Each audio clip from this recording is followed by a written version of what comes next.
చలో కాకా నమస్తే. ఇలా ముచ్చట ఏంటంటే కథా కార్ఖానా ఏందనుకుంటున్నా. అయితే ఇలా మనం అమర్పేటలోని శ్రీ సీతారాముల వారి టెంపుల్కి అయితే వెళ్తున్నాము. ఈ టెంపుల్ వచ్చేసి మే 8 2022 రోజు అయితే ప్రతిష్టాపన అయితే అయిపోయింది, ఓపెనింగ్ అయింది. అయితే అప్పటి నుంచి మనం అయితే వెళ్ళలేము. ఈరోజు వెళ్దామని చెప్పేసి అయితే వెళ్తున్నాము. పొద్దున్నే మనం 8 o'clock వరకు అయితే పోయినాము మన బండి మీద.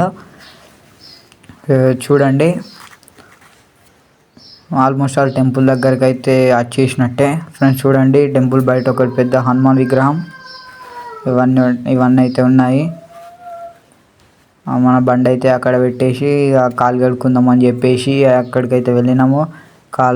కాళ్ళు కడుక్కొని టెంపుల్ లోపలికి అయితే వెళ్ళినాం. టెంపుల్ లోపలైతే చాలా ప్రశాంతంగా అయితే ఉన్నది. చూడండి, మీకు టెంపుల్ కూడా మంచిగా చూపెడతాను, ఒకసారి చూడండి.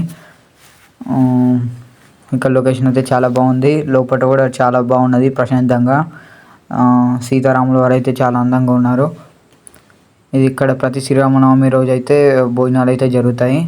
మళ్ళీ మనం బయటకు వచ్చేసినాం. ఒకసారి హనుమంతుడి విగ్రహం చూడండి ఎలా ఉందో. టెంపుల్ కూడా వీడియో వస్తే లైక్ చేయండి, షేర్ చేయండి.